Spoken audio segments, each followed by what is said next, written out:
Hello everyone. Sorry, I'm really bright right now. Hang on, let me see. Oh, no, maybe I just have to get closer. Okay, I don't know. I'm very shiny, sorry. Anyway, so today Steve and I are celebrating our 9-year wedding anniversary. It's crazy to me that it could possibly be 9 years that I've been married to him, and we've been together for almost 13, which is even more insane to me. But it's here, we're celebrating, and what better day to talk about how the heck we survived 9 years of marriage when I am only 31 and he's going to be 33, which means that we got married fairly young, and we met when we were still in college, and we've survived till now, and we are going strong. So I just wanted to come on and tell you our secrets to marriage, which there's a million other people that could tell you probably way better secrets, but we're young, so maybe we have a different twist on this for you. And if you know Steve and I, you know that we're really sarcastic. So this is probably a little funnier than the normal typical tips you're going to get from someone else. But the things that keep a marriage strong and healthy that I'm kind of joking about, we do those things. We have communication. I'm better at it than he is, unless you talk to him. But seriously, I'm better. He doesn't talk. I might communicate, not always in the nicest way, but at least I communicate. He struggles a little bit more with that, but we won't get into that right now. You know, of course, I have the most trust for Steve out of anybody in this entire world. And I think he would tell you the exact same thing, that trust is absolutely huge, and there's not an ounce of not having trust in our relationship. Compromise, there's a story about compromise, and we compromise in so many things, but one day I'm going to get him on here, and we're going to talk about laundry. I have my friend Leslie, she will definitely know exactly what I'm talking about, but we compromise on everything. Laundry has been our biggest issue of compromise, and I know that seems funny, but it is a good story. He doesn't think it's that funny. I think it's funny and stressful, so I will share that with you one day. Patience, of course. He has far more patience than I do, which balances us out. He's far more patient with me than I am with him. And of course, forgiving the person. You have to do those things. But those are the boring ones that everybody knows about and everybody knows you should do. So I want to talk about what Steve and I really kind of believe has kept our marriage good for the 9 years that we've been involved in this, and for the 13 that we've been together, and how we survived growing up together. When you're young and you get married and you're young and you meet, there's a lot of temptation and there's a lot of variables that can cause your relationship to be a little rocky. And to say that our marriage has always, or our relationship / marriage has always been perfect is not entirely true. We struggle like every person and every couple. But if you would talk to anybody in our life, I think almost everyone would admit or say that Steve and I have a really strong relationship and we complement each other very well. So the biggest and best thing in our marriage is God. When we took our vows, we 100% believed in them. We meant them, every word we said. And when we remember to put God first, our relationship thrives. It doesn't even matter what else is going on. If God is first in our relationship, we absolutely thrive. So whatever that bond is between you two, that will hold you together and keep you going through the very tough times and the really good times. The next one, if you know Steve and I, laughter. Steve and I laugh literally all the time. Like, there is hardly a serious moment in our relationship because laughter is the best medicine. It literally helps with your health. When you laugh with your spouse, you create memories and you create fun and you create a lighter environment when we're filled in this world full of negativity and just crap that just weighs you down. Laugh with your spouse, have fun with them, joke with them. Make things fun even in the tough times. Some of the toughest times that we've gone through, we've been able to laugh through those, and it makes it easier to deal with. Number 3, inside jokes. How many of you guys have inside jokes with your spouses? Like, that is basically how we live. I hate to admit this, but I'm sure there's some of you on here that it's not meant to be offensive, but you have a nickname. Not because there's something bad, because I can't remember anybody's name. So one of our big inside jokes is people have nicknames. Like, there's the bagel lady. The bagel lady was a lady at Sheetz who ordered a bagel every single day of her life. And I have no idea what this woman's name is. She loved me. She talked to me all the time. And her name for the past 7 years has been Bagel Lady. Steve knows entirely who I'm talking about, and there are so many of you in my life that have a nickname, not only because I don't remember your name, but it probably started out that I couldn't remember your name and you got a nickname. And nobody else knows who we're talking about. Nobody else even gives a poop, but it's funny to us. And there's 1,000 inside jokes that we have between each other that it basically has created our own little world that we can escape from when we don't want to deal with all the craziness of life. We can just kind of live in our own little inside joke world and just enjoy each other. And it's something special between the two of us that no one else can enter. You can't enter that. That's for us. Number 4, I think, is a huge one. And the more I'm getting older and the more people I talk to, the more I realize that this isn't entirely common, and I didn't know this. Combining your finances. Whenever Steve and I got married, the first thing we did was I gave all my money and put it into his bank account. And I didn't know so many people don't do this. Whenever we got married, we committed to being one. And when we did that, that meant our money too. There is no his money and her money. It is our money, and we spend it accordingly. I don't think there's anything wrong with having spending money, like, you each get $100 a month to spend on whatever you want, and you don't have to really tell the other person what you're doing with it. I think that's absolutely fine. We don't actually do that, but I think that's absolutely fine. But when you have separate bank accounts, you're creating a separation in your marriage that you don't really intend to have, I don't think, but it's a secret. If you have your own money and you don't have to share with your spouse what you're doing with that, it's a level of trust. Why wouldn't you trust each other with the money?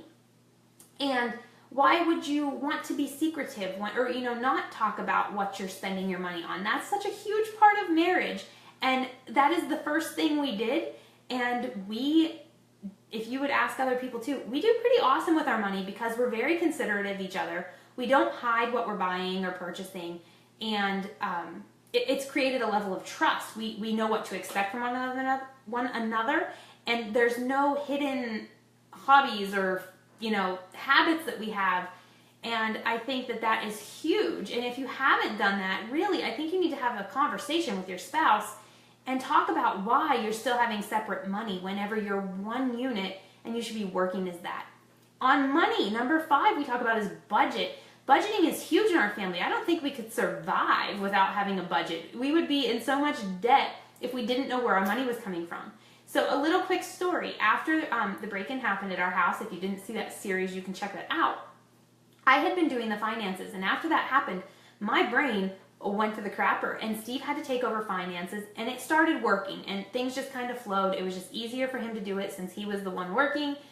And basically, Steve tells me how much money I get to spend each week, and then of course I spend a little bit more. No, not really, sometimes. But here's the thing, Steve doesn't manage the kids. Steve doesn't manage our house. He does manage the finances, and he tells me how much money a week that I have to spend on groceries and other things that we need for our family. What Steve doesn't know is when the kids need new toothbrushes or new hair ties or new shirts, because he doesn't even know which shirt goes to each other. So I don't ask for permission to buy things if that's what you're thinking. There is no permission given to buy clothing for our children or take care of the needs of our family. But if there is a need for a purchase that's greater than, say, $100, we talk about that. We have to talk about that so we can figure out where in our budget it fits, and if not, where can we find a place to adjust so that we can buy those things. You won't ever see me going out and buying even a new pair of shoes without me going, hey Steve, do you think we have enough money to buy a new pair of shoes? I've been waiting as long as I can, but my shoe's falling apart and I need a new pair. It's not because Steve's going to say no, it's because I have the utmost respect for Steve and our family, and I don't want to put our family in a position that doesn't need to happen. So we chat about these things. I don't ask if I can buy spinach. I don't ask if I can buy the girls new hair ties because they lost them all. Those little things add up, but I keep that into account in our budget and we allow for that. But any major purchases we talk about. And hey, women, this is specifically for you. Men, I'm coming for you. But women, it is so easy, especially moms, when you're on the internet all the time, it's so easy to just hop online and shop for things that you don't need. Don't do that to your spouse. Don't be the person that's putting your family in debt because of a spending habit that you have. If you need something and you guys have talked about that, go for it. But if you're buying your kids clothes or shoes that they don't really need, be respectful and talk to your spouse about that and see how they feel about it, or just don't do it. And hey, men, don't sit there and tell your wives that they can't have this shopping addiction and then you go and buy a new gaming console, you need this new electronic thing, a new TV. Don't do that to them either. That's kind of being a jerk and a hypocrite. So don't tell your spouse, your wife, that they can't do something and then you go do something of equal value or equal disrespect just because you don't buy stuff all the time. It's a respect thing, guys. Money is huge and divorces happen so much over money. And if you can grasp that and figure out how to make that work in your life, your marriage is going to be so much better. So if you're struggling, take a look at your money situation. I highly bet there's something in there that you could work on that would help your marriage out. Moving on from money. Number 6, it's harsh. Shut up and listen. So if you can't tell, I really like to talk. And well, when I like to talk, I like to talk. When I don't want to talk, I don't speak. But sometimes I have to remind myself to literally just shut up and listen to him. I have a lot to say most of the time because I don't talk to a lot of people. But sometimes I have to keep my mouth shut, and this goes for men too. Sometimes you just have to stop talking and listen to your spouse's needs and your spouse's concerns and see where they're coming from, and don't say anything. Just listen and then evaluate what they said. Take it in and come back later with an answer or a thought.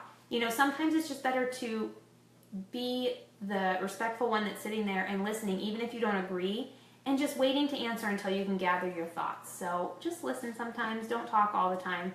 Of course, voice your opinion and concerns, but there's a time and a place for that where he or she, whatever's talking, the other person needs to just listen to.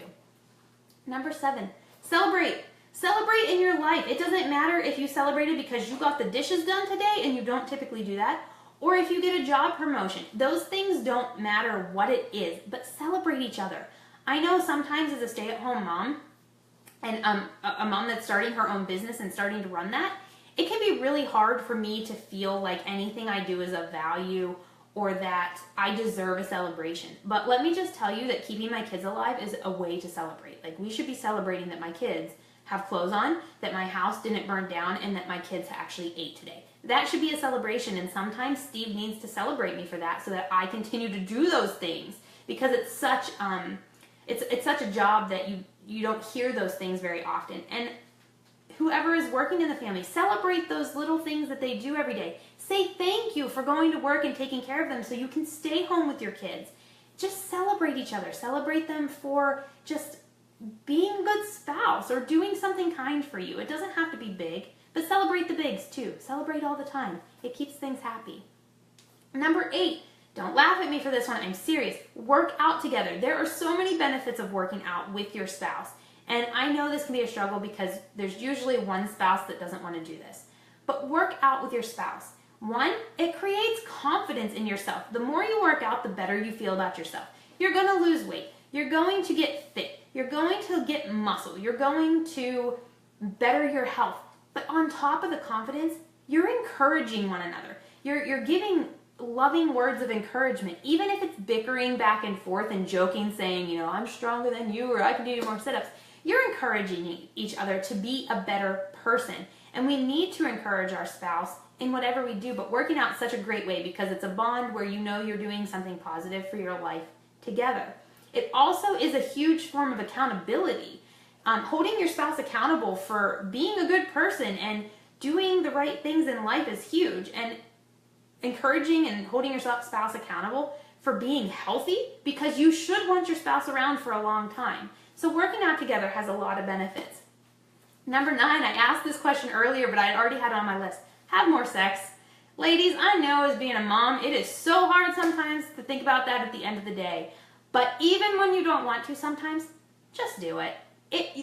You will find your relationship better the more sex you have, because you're building this relationship, and having sex is part of a relationship. And it's a bond that you don't have with anybody else. And it's a bond that your kids aren't involved in. And no one else is. It's a very intimate thing. And you need to nurture that part of your relationship as well. So, you know, don't hold that against them. Don't punish your spouse with that or the lack of that. You know, just go into it knowing it's out of love and respect, and you want to please your partner. You do. That makes for a healthy relationship. So don't forget that part. And number 10, be best friends with your spouse. One of the best things that Steve and I do is we're best friends. I would almost choose to do anything with Steve over anybody else. I love having other friends, and I think that's important, but let me tell you something. I don't run to my friends to talk about Steve. If I have something to say about Steve, I say it to his face because he is my best friend, and our communication is completely open. Sometimes it takes me a few days to approach him, but I always tell Steve what I'm thinking because it's so important to be able to talk to your spouse about everything. I'm not going to go behind my spouse's back and talk to my girlfriends about something that I wouldn't talk to him. I feel like that's breaking the trust. And again, Steve and I have complete trust with each other. We're completely open with each other. And I know he feels the same way. And when you're best friends with your spouse, you get to go live life together. Like before we got married, but this is such a great example. When I heard the words 9 Inch Nails, I was terrified. I had no idea what kind of music they sang. But when I heard 9 Inch Nails, I was thinking, like, this is going to be the worst experience of my life. But I went to 9 Inch Nails 3 times in less than 6 months with Steve. And it was so fun. I didn't know a single song, but I loved him and I knew how excited he was about it, so I did it. So get involved with your husband or wife's hobbies and invest in them. Do them with them. Don't just say go with your friends and, go to that wine and paint sip thing, whatever, where you go and you drink wine and you paint if you like to paint. Go with your spouse, learn what they like to do, learn about their hobbies, and do it with them. And then enjoy life together. Go experience new things. Go hiking together. Go bike riding. Try kayaking. Go to concerts. Whatever it is that you love doing, do it with your spouse.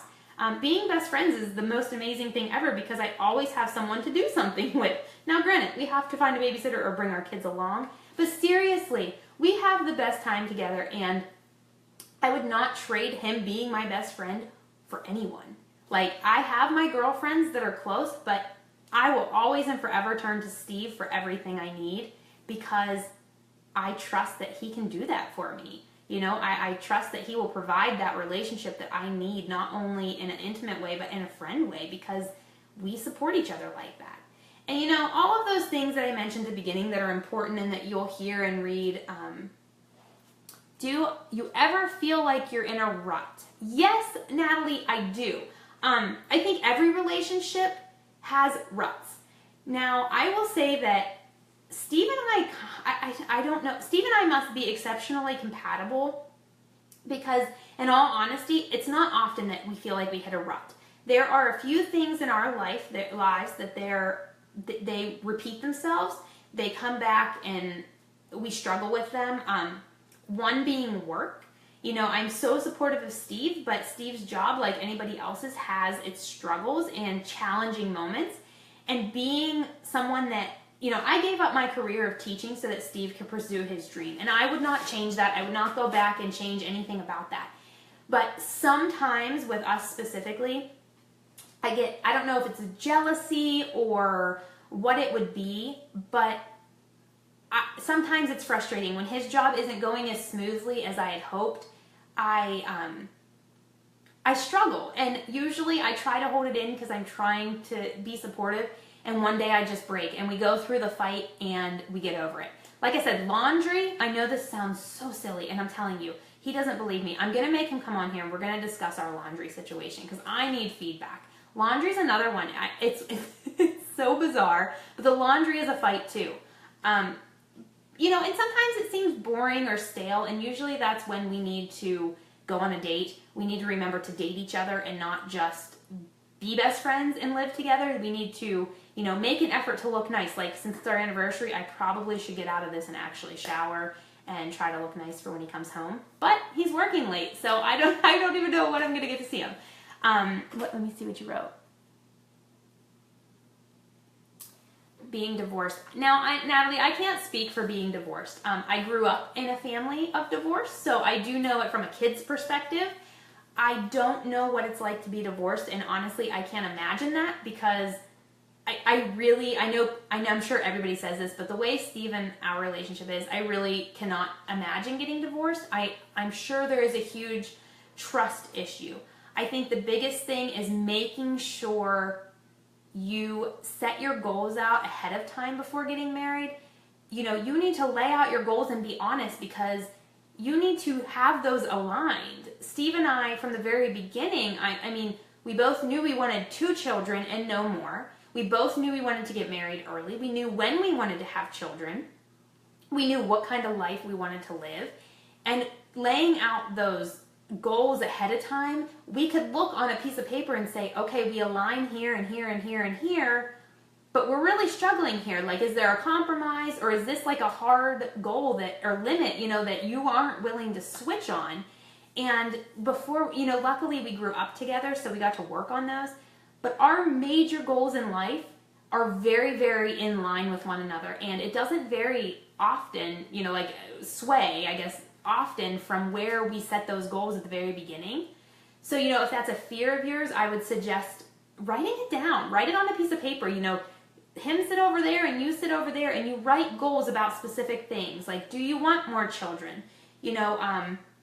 What kind of house do you want to live in? Where do you want to live in the country? Do you want to live in the city or in the suburbs or in the country? Do you want to own 10 cars or 1 car? And it's silly, but write those questions down and answer them separately and come together and compare those to make sure that you're compatible. And you know what? There are things you can work through, but sometimes those hard limits, like kids are a huge one. If you're not compatible on kids, that can cause a huge disconnect in your marriage, and it's probably going to cause a struggle the entire time. So I would encourage you, before you get remarried or get married for a first time, you have those things set out so that you know if you can mesh your lives and mesh those goals and wants and needs together. With the buying the house together, I think that's a huge step, but it's not something you can't get out of. And I'm sure that the fear of having to go through another divorce or something is huge. But, I don't know your relationship or anything like that, but I really encourage you to dig deep. If you're religious, talk to God, pray about it. Ask Him what He wants in your life and what He wants you to do in this relationship. But a house is just a thing. You can get out of a house, so I'm sure that's part of it. It's an object. Objects can be changed. Relationships in your heart take a lot longer to change and heal. So I think that that fear and that wall that you've built up is monumental. The other thing I would encourage is possibly going to counseling before you get married. Go to a marriage counselor. We have never had to do this, but I know a lot of friends that just absolutely love going to counseling, because it just gives you that third person to help you see where your differences are and where you can work to improve, or give you that hard reality that this is something that you're probably going to struggle with forever, and do you want to struggle with that forever? So that's something else I would encourage you to do is, look into going to some form of couples counseling and talk about some of the things that you're scared of, some of the things that are holding you back from that commitment. So I hope that helps a little bit. I'm going to just scan here. I don't think there's any other questions. Does anybody else have any questions? I'd be happy to answer them. Again, we're only 9 years in, guys. I hope that we have 100 more. But we've been together for a really long time, and we've grown up and gone through some really hard things together. And honestly, fun. We survive on joking and laughing and not taking life too seriously. We are some of the weirdest, goofiest people ever, but it works for us. Like, we went to dinner last night, for example. A little story. We went to dinner last night because we knew we couldn't go out tonight, and let's face it, I just didn't feel like cooking. I didn't have anything planned. And we go to dinner, and I was trying to joke with the waitress, and I think I almost made her cry. Like, that's how sarcastic Steve and I are. Like, he knew exactly what I was doing. He knew I was joking, but our level of sarcasm is so bad that it almost seems too real. And he gets it, and I get it, and it works for our family. Our kids are taking after us. It's very sad and very hilarious, but it works for us. And you have to find in your life what works for you. Oh, I'm not doubting that you don't love him, Natalie. I'm just trying to give you some advice on, hang on, I have a kid coming, you come in, on ways that maybe you can get over that fear, maybe if you see that your goals align. And look, out of our marriage, we got this beautiful little soul. Huh. You can have this. That's fine. Thanks. You're welcome. She just wanted to see if she could have gum. You giving that to your sister? Yeah, I'm gonna get one. Perfect.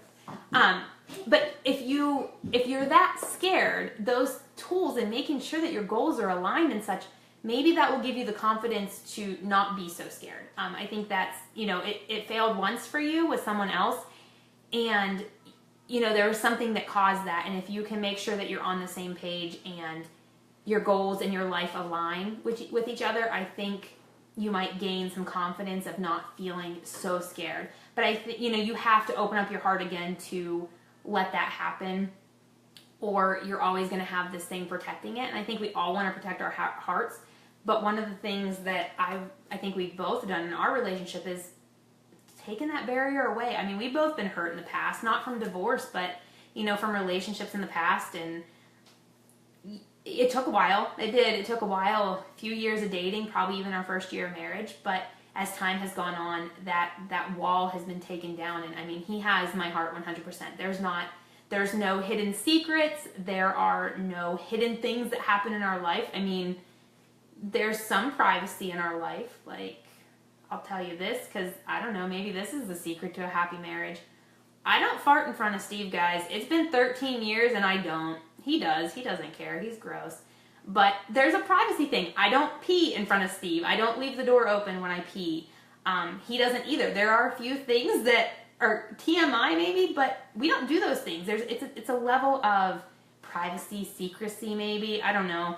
But things like that, besides those few things, literally, he knows everything. Like, I open up to him and I let him have it all. If you're going to have me, you're going to have everything about my life. And he does the same to me. Of course, he's a guy and he's a little more quiet. But in general, I mean, really, it is pure trust and honesty and having fun in life and just learning to live with their weirdness. I can't remember crap and he loves me for it. I mean, there's another good story. If you see Steve, ask him about Lincoln. Maybe I should have him tell you that story, but I can't remember anything. Nothing. I have the worst memory in the world. And you know what? Every single day he tells me the same thing over and over because he just accepts me for who I am. And I accept him for who he is, his sense of humor, his weirdness, his lack of, remembering things I told him. And he loves me because I'm just a little off, He's okay with that. So I hope some of these help you. I hope it was funny. I didn't mean for it to be too serious. Because again, it's only 9 years. I hope I have 100 more with him. But we have an awesome relationship, and I truly cannot say enough about Steve. He is an amazing husband, an amazing father, an amazing worker, and maybe I just got super lucky, but I really took into consideration who he was before I married him. And for that, I am so grateful. And for everybody that's been in our life and supported us, thank you so much. I hope that when you look at us, you are proud of us and, you can look at us and go, man, they're doing a great job, because that's what I want in my life. I want my kids to look up to me and go, they had a really good marriage. And, Mom, what's the secret to having such a great relationship? And I hope that continues for years to come. And I think it will. So, if you have any more questions, please feel free to comment or message me. And I hope you guys have a fantastic day. I'm going to go try to shower before my husband gets home. But I will talk to you guys later. Thank you. Bye.